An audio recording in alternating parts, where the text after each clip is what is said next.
Hello and welcome to this special edition of Shaken Not Burned, a cocktail of solutions for a sustainable future. As our listeners know, our focus is on talking to changemakers. And while many might assume that's technology companies, policymakers or activists, it also means it's important to explore the new ways in which we can grow and learn together. And that means exploring ideas and events that bring people together in new ways. Today we're going to be talking to Guy Hayler, founder of the Blue Earth Summit. This year it'll be taking place over 3 days in London from October the 16th to the 18th, and it'll be touching on topics as distinct as food and agriculture, energy, climate tech, nature, oceans, sport and adventure, and obviously finance and politics and people. But the underlying goal is to inspire and connect people and organisations to work together to create a better future. So, Guy, welcome to the show. Hello. Thanks for having me. Could you tell me a little bit about the Blue Earth Summit? I know it's happening in October of this year. What is it and why does it matter for climate change and action on a net zero and sustainable future? Blue Earth Summit is an event series that I'm one of the founders of, and it's a gathering of people that are inspired by outdoors and nature to use business as a force for good and drive for systemic change wherever possible. It's in October this year. We've run it. This will be the fourth year that we've run it. We've doubled and trebled every year. So I think we're expecting somewhere between 5,000 to 7,000 people at this year's event. And I guess it's a good makeup of some of the world's biggest corporate companies that are there looking to transition towards a better way, as well as meeting and collaborating with the innovators and the scale-ups that are kind of fixing problems from the ground up. We like to play a role in the middle there where we're connecting everyone and building out a bit of an ecosystem. So if you were a company out there thinking about doing things differently, or an individual who cares about this, are there things at the event for everybody? Yeah, definitely. I think it's a combination. Everyone attends an event for a totally different reason in my mind. I think there's some people that want to come there and look at future trends and understand insights of what's coming down the track and how industries are changing. Businesses might want to come in there and connect with a load of investors, and that's a very big part of this event, and how we kind of measure our impact is the money that we raise for those businesses. And then there's some of the other organizations that might have a product that they're looking to sell in order to help businesses operate in better ways. So it's building your business networks, it's building distribution, it's building awareness, it's education if you're interested, and a place to meet and hang out with like-minded people. Yeah. I think we've come at this whole event series from quite a unique place. We haven't come from years and years of running our own events, and the traditional events background. I think we've come at this from a place of, in our mind, we attended a lot of events and they didn't necessarily work, and we thought there was a better way of doing it. And we thought the two key areas that didn't necessarily work for us when we attended other events was the level of engagement and the focus on an outcome. So that's where we've built Blue Earth around addressing those issues. So when it comes to engagement, we're big believers in starting with why. Why is it that we want to use business as a force for good? And it really comes back from personal experience. Myself and my two other co-founders, Will and Linley, have always been well connected to the outdoors and nature, spent a lot of time surfing and in the sea. And funnily enough, as a result of that connection, we value the ocean and want to protect it. And as a result, we've built a network of people that believe the same. And it's very interesting when you start looking at some of the most successful people in the purpose-led business space and start talking to them about why is it that they want to use business as a force for good. And it often comes back to that passion point. So starting from the why tends to lowers people's barriers. You can build like-mindedness. It's often more engaging because you're starting with people's passion points. And then on the other side of things, we're obsessed with the outcome. And for us, that's making sure that if anyone attends one of our events, they know exactly what they want to get out of it. And, it tends to be in business. You're looking for partnerships, deals, investors. So we do a lot of work in making sure that people don't just turn up to our event hoping they're going to meet the right people. We make sure pre-event that's all sort of planned and the value is going to be exchanged. One of the areas that I find really interesting is the BE 100 competition. Can you talk to me a little bit about that? Because obviously with all the discussions, we've got the new government, we've got the hope of more of a focus on the green transition and a shift towards green growth. What are you guys doing that actually is helping that happen? Yeah, so the B100 is a campaign that I'm very passionate about. I think if you look at our background as founders, Will and Linley have been in the kind of lifestyle outdoor media space for best part of 20 years. I've done coming up to 15 years in the kind of equity funding space, predominantly focused on the impact side of things, and kind of put together this B100 campaign, which effectively is an invite for anyone that's running a purpose-led business that's having a positive impact on the planet to apply. And we are expecting, and given last year's results, we had about 1,000 applications. So it's 1,000 innovative startups and scale-ups applying. They're all vying for a position as one of the top 100, which is the B100. These are the sort of businesses that we'll look to showcase as genuine innovators and system changers within their industry and profile them. And then beyond that, we then look to invite 30 of them to pitch live at the event to a room full of investors. We'll probably have somewhere between 500 to 1,000 investors in the room, and they then continue to filter down until we have six finalists and 3 winners. And the reason it's 30, 6 and 3 is we break it down into 3 categories: seed, growth and scale. And it's all sort of dependent on their revenue and how much they're raising, on which bucket they end up going into. And we've had a lot of success with B100. We've raised over 120 million for I think it's about 38 companies that have kind of been through that process and had an opportunity to pitch to our audience. And as we kind of look to scale what we're doing and run year to year, we're sort of on track to raise somewhere between 50 to 100 million this year for the businesses that end up coming through our community. So we're just sort of finding our stride and getting going with that.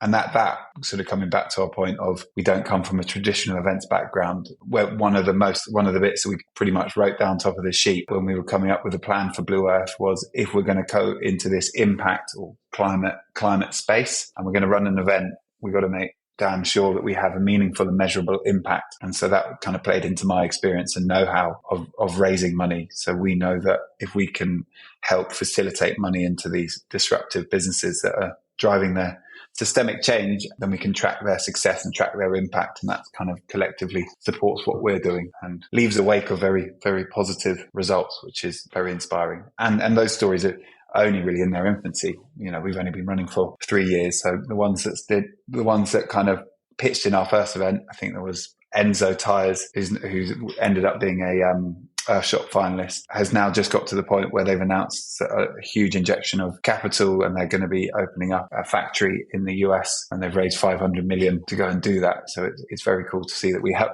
help them in their very, very, very first round, and now they're off doing brilliant things. That does sound absolutely amazing. I mean, one of the things I did want to ask is what sort of companies are coming forward, because it's one thing to say sort of disruptive businesses that are driving systemic change, but that could almost be anyone or anything. Is it focused more on new technologies or new processes, or what is it? Or can you give me any examples of the kinds of companies that have come through apart from Enzo Tires? Yeah. I mean, we see hundreds, if not thousands, of businesses every year.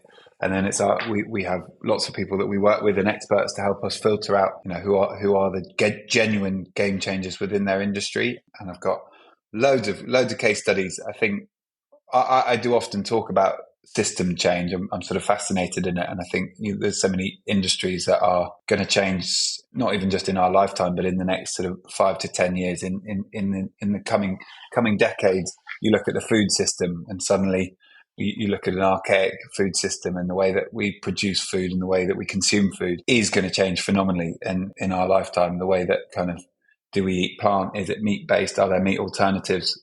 All of that's coming down the track. The solutions are out there. It's now coming down to market adoption. That's really interesting. So in that space, we've got a very good relationship with Wild Farms. They've become more and more famous as a result of the work that Andy Cato, who's speaking at our summit, did with Jeremy Clarkson on the Clarkson farm. Love him or hate him, I do think that is opening people's eyes to the challenges and the opportunity within that industry. So Wild Farms are a really good example of a business that inspires us. There's a company called Rosalind Technologies that's looking to use stem cells to do lab-grown meat, to do a meat alternative that doesn't require the animal. They they were at our forum event. We run an impact investment forum and did that a couple of weeks ago at London Climate Action Week. And they've got amazing technology. Then you can kind of look at the energy system. I think a huge amount's going to change. I think in that, with the recent announcements from the new government around their intent to really become a bit of a powerhouse in kind of wind and renewable energy. And they're talking about for every pound that they spent, they want the private sector to match that with £3. So I was speaking to an investor this morning that's asked my views on that, because they're quite excited in the sense that the government's willing to take 25% of the risk on some of these energy investments. So that then enables them to kind of invest more, which I think is a positive thing. In the energy space, I think that the way that we consume energy, where it comes from, is going to change. We've been working really closely with a very cool business called Urban Chain, which is a bit more of a peer-to-peer platform for energy. And Samaya was pitching at our forum only a couple of weeks ago and had investors eating out the palm of her hand. She's an incredible founder and told a very compelling story. She starts with, this isn't the biggest challenge she gets is it sounds too good to be true, and now I've got to prove it. Which is very cool. So that's the energy. I think there's loads that's going to change in mobility, in the way that we power our cars. Obviously there's been a huge adoption into EV, and then there becomes a whole challenge around infrastructure. So we've been doing a little bit of work with some infrastructure companies looking at fuel alternatives such as hydrogen. We've been working with a brilliant company called Viritech, which is the technology that sits behind the powertrain. So it's more of a sort of tech play, which they can then outsource to all the other suppliers. They're going to be working with Ford. I could go on and on. You get the sense all the way across to, pure electric, which is all around kind of urban mobility, and people, they believe that more people should be buzzing around the cities on scooters. And they're £20 million turnover business founded by a guy called Adam Norris, who's a serial entrepreneur and made a lot of money out of Hargreaves Lansdown's IPO, then applied his funding into the F1 world, and his son is now one of the best drivers in the world. And now he's gone into his third challenge with a very good track record, and he wants to have a positive impact through business, and believes that the way that we travel around cities is going to be moved towards electric scooters, which has already been adopted in lots of other European cities, but for some reason the UK has been very slow to adopt. It might be the weather. Yeah, could easily be. I mean, what's lovely about this, it was really interesting to hear your passion for the startup community and the scale-up community and the potential for change that we actually have, because it's about changing that message from the cost of transition to the opportunity in transition.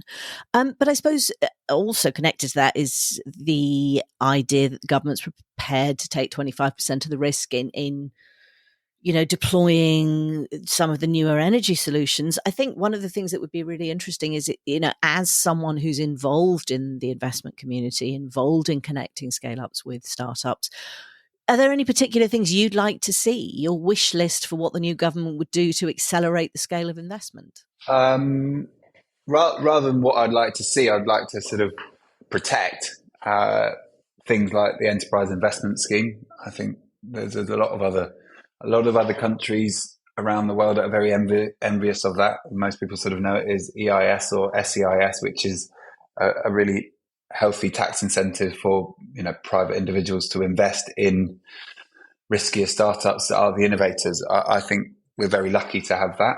I think there is a sunset clause in there somewhere that would, it will hit a crossroads soon. I think, my fingers and toes are crossed that remains in place, because that does enable the money to flow. I haven't got the numbers off the top of my head, but it's many billions that has enabled to go into the ecosystem. So I think for me, that's probably the headline on what I'd like to see from the government, is just leave that bit alone. It works. So yeah, I think that's... I believe it's the old-fashioned phrase, if it ain't broke, don't fix it. Pretty much everything else is broken, we have to fix it. So if we've got something that's not, we need to stay the course. Yeah, I think interestingly, we politics is right in front of us more than ever at the moment. There's so much change out there, and so many elections that are happening this year that are going to really shape the decades to come. But we keep a close eye on that, and we want to bring that conversation in.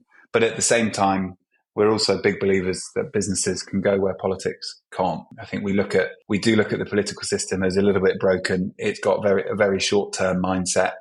You're only as good as your next election, which means what are you doing in the next 4 years doesn't necessarily have a long-term view. I think businesses can take a longer-term view. And then that's kind of similar with the activism and charity and NGO space. We see that they've done a brilliant work over the last 30 or 40 years to kind of highlight the problem. But if we just bang the drum of it's a problem, we're not going to get anywhere. We need businesses to kind of block out the activists, block out the politics, and genuinely innovate and come up with the solutions and push them forward. And that requires the investment to get into those solutions. And that's the bit that really excites us. We are definitely a team of optimists, and I work in a world where everyone feels very optimistic. I see firsthand the innovation and the solutions are there. The scientists have built it. Products are becoming commercialized, and they're hitting the market and having a genuine impact. And that's the bit that we're very, very focused on within Blue Earth, of the role that we can play in acting as a catalyst within the market around that. So what else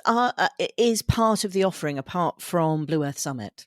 Yeah, well, Blue Earth Summit has very much evolved over the last now we're in our 4th year, so we're still relatively young. But as we kind of, the summit was where it all began, and that's the bit that's continued to double and treble as we've gone in year after year.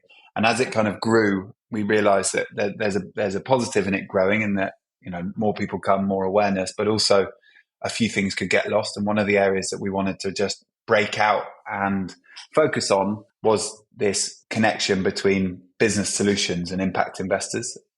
So earlier this year, we launched Blue Earth Forum, which is an impact investment forum. So a separate event, and it was designed very much with the view to raise as much money as possible for the business solutions that we work with. So the emphasis on that event is a little bit different to a lot of others that we attend. It's totally geared towards one-to-one meetings. We ran our first version of Blue Earth Forum as part of London Climate Action Week.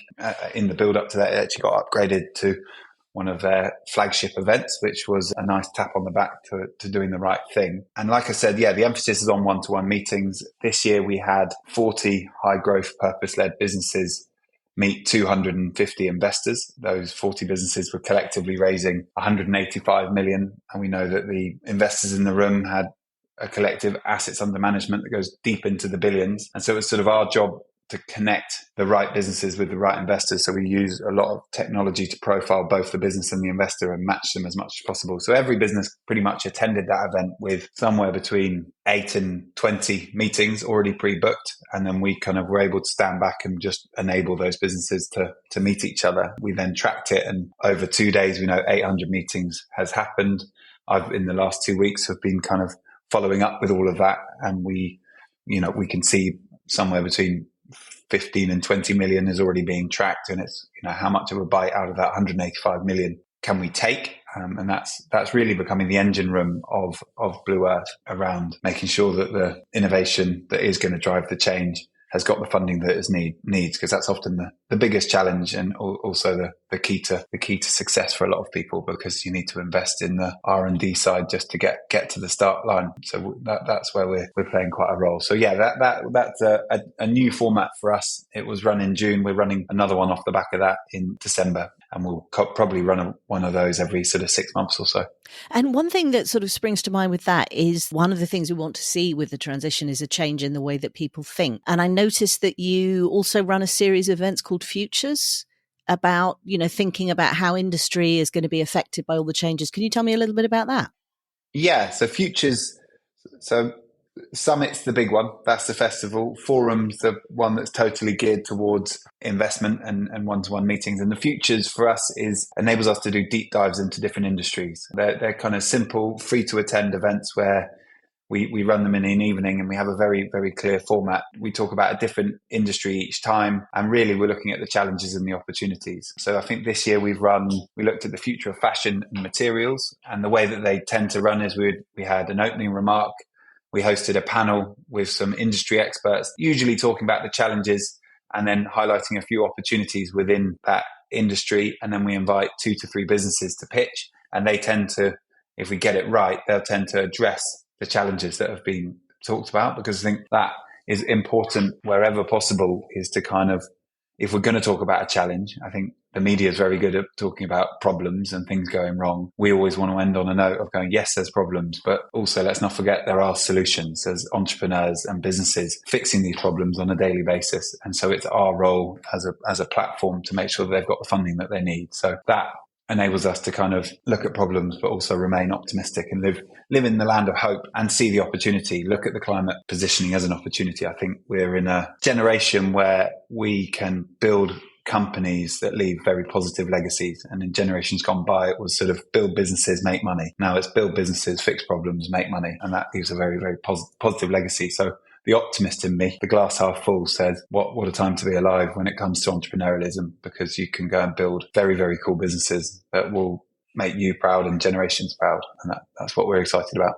Well, I think that's a very fabulous way of looking at the world, and I look forward to hearing about how things go moving forward. So for anyone who's interested, the platform bringing everyone together is the Blue Earth Summit. If you're interested in investment, or you're a seed or scale-up company, you need to take part in the forums. And if you're in an industry that's going to be affected by change, then you need to take part in the futures. Thanks so much for joining us today, Guy. It was lovely to hear all about what you're doing. To our listeners, thanks for listening. And as ever, you can like and subscribe wherever you get your podcasts.